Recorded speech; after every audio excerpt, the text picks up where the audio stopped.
Assalamualaikum warahmatullahi wabarakatuh. Salam sejahtera untuk kita semua.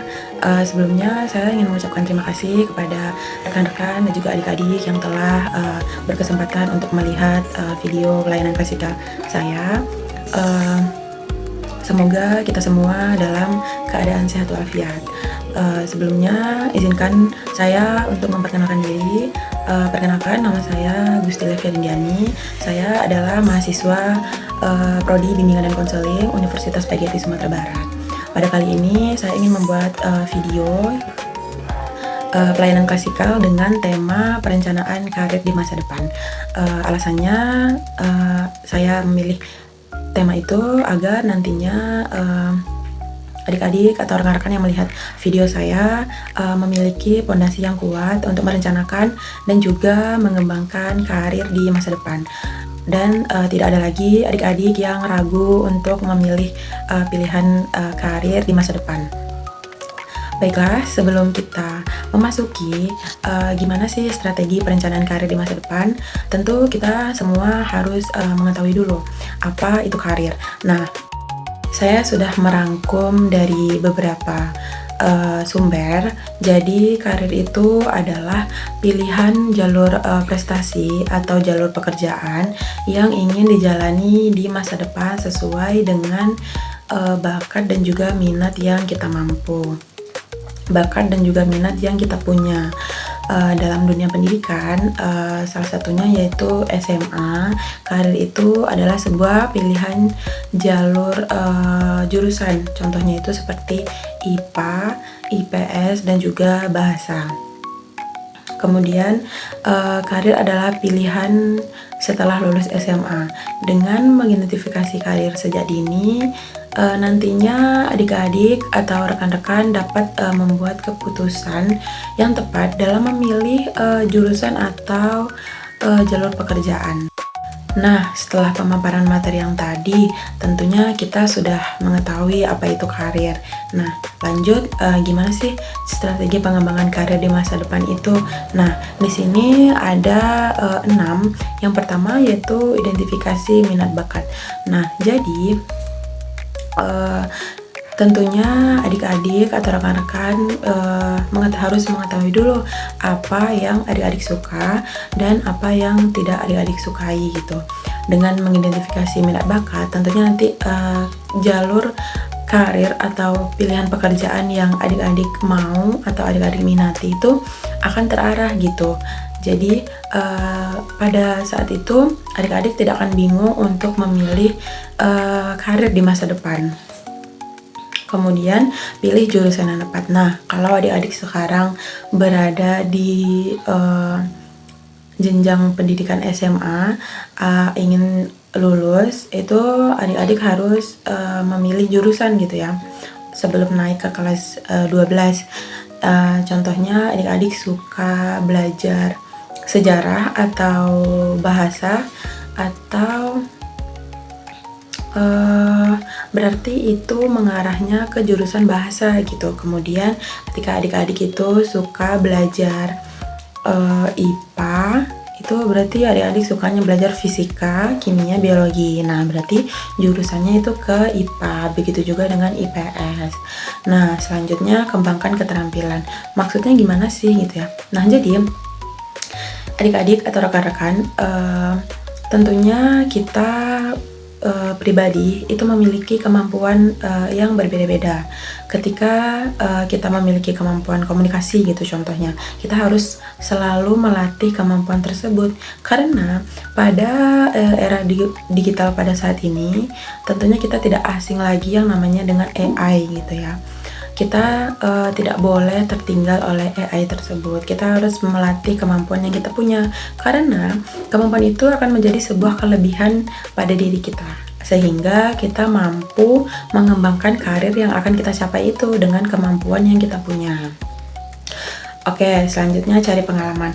Nah, di SMA, SMK gitu adik-adik pasti udah nggak heran, udah nggak gimana ya, udah tahu gitu ya, ada yang namanya program magang dan juga kegiatan ekstrakurikuler.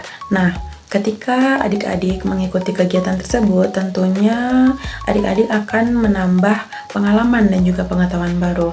Karena tentu kita akan bertemu dengan orang-orang yang lebih pintar, orang-orang yang lebih hebat, orang-orang yang lebih lebar, luas gitu wawasannya.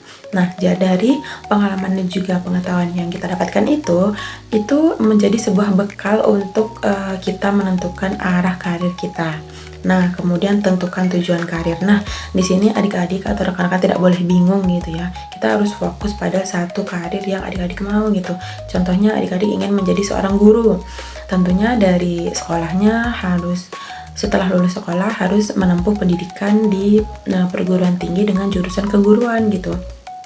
Harus menentukan dari awal hingga karir tersebut menjadi sukses di masa depan gitu. Kemudian pilih pendidikan lanjutan. Nah, adik-adik semuanya ketika adik-adik sudah lulus tentunya harus memilih ingin melanjutkan pendidikan di perguruan tinggi atau di dunia pekerjaan. Nah, untuk menentukan itu kita harus mengidentifikasi kita minatnya ke kuliah jurusan bahasa gitu contohnya. Terus kerja itu minatnya ingin jadi pegawai bank, bisa juga gitu. Itu harus disesuaikan dengan minat dan bakat gitu ya.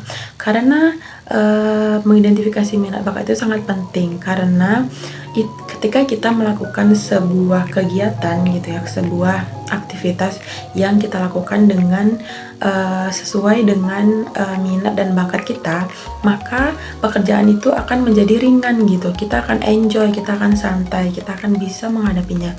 Namun berbeda lagi ketika kita menjalankannya dengan terpaksa gitu. Tentu kita akan malas gitu ya, nggak sungguh-sungguh gitu, mager gitu kalau bahasanya zaman sekarang gitu. Oke, setelah kita membahas strategi pengembangan karir di masa depan, tentunya kita tidak bisa langsung mencapai karir yang sukses di masa depan itu. Kita akan dihadapi oleh beberapa tantangan. Nah, apa aja sih Kak tantangannya? Oke, ya, yang pertama yaitu persaingan yang ketat. Maksudnya di sini ketika kita ingin bekerja atau ketika ingin memilih jurusan di universitas A gitu, kita akan dihadapi oleh saingan gitu. Banyak orang-orang yang mendaftar di situ gitu ya. Nah, orang-orang tersebut itulah yang menjadi saingan kita. Ketika kita tidak memiliki kemampuan kelebihan pada diri kita, tentunya kita akan merasa gimana sih nanti kalau nggak keterima gitu, merasa minder gitu ya. Nah, jadi saingan itu akan membuat kita merasa tertekan dan juga stres gitu. Kita akan overthinking gitu, aduh gimana nih nanti kalau nggak keterima gitu. Namun berbeda ketika kita memiliki keterampilan. Contohnya yang telah saya jelaskan tadi, ada keterampilan komunikasi. Nah, dari keterampilan tersebut kita bisa menggunakan keterampilan itu untuk sebagai pondasi yang kuat gitu ya. Nah, kemudian perubahan teknologi yang cepat. Nah, seperti yang sudah saya jelaskan tadi, sekarang itu kan sudah ada yang namanya AI gitu ya. Kita tidak boleh kalah gitu dengan AI tersebut, karena ketika kita kalah gitu, itu akan menjadi sebuah tantangan. Karir yang akan kita kembangkan itu tidak akan berkembang, tidak akan menjadi sukses gitu ya. Karena sebenarnya kita boleh aja ya menggunakan AI itu, namun kita harus memiliki kemampuan yang berbeda gitu. Kemampuan itu ya yang ada pada diri kita sendiri gitu ya. Nah, kemudian ketidakpastian karir. Tentunya kita semua harus memiliki kemampuan adaptasi.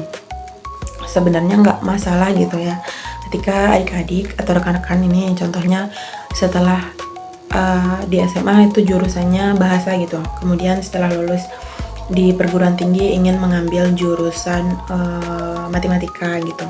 Sebenarnya nggak masalah kita itu linjur gitu, namun kita harus disesuaikan lagi dengan kemampuan yang kita punya. Ketika kita mampu menghadapi tantangan yang ada dalam jurusan yang baru tersebut, kan kita nggak punya pengalaman nih di jurusan yang baru ini, tentunya kita akan sedikit bingung gitu. Ketika kita memiliki kemampuan, kita tidak akan bingung gitu. Itu tergantung pada kemampuan pada diri kita sendiri. Tapi kalau kita tidak bisa mengatasinya, maka itu akan menjadi sebuah tantangan bagi kita.